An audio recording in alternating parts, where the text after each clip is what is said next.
Io capisco che un emendamento di questo genere non lo si vuole neanche ascoltare in quest'Aula, ma io sto parlando affinché resti nero su bianco in che cosa consiste questo emendamento. E lo rileggo.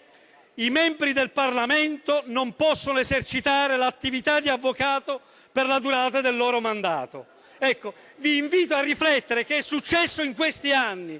Vi invito a riflettere se è possibile che in quest'Aula si fa il parlamentare, fuori da quest'Aula si va a fare l'avvocato, dopo che in quest'Aula si fanno le leggi che servono allo stesso avvocato per difendere gli imputati di quest'Aula fuori da quest'Aula. Questo è un tema politico grande come una casa, che va affrontato e va denunciato, qui in quest'Aula e fuori da quest'Aula. Assumetevi la responsabilità di quello che fate, perché siamo stufi di vedere avvocati che si fanno qui le leggi che gli servono per andarle a giustificare e a usarle dopo nei processi che servono ai loro clienti che stanno pure qui dentro.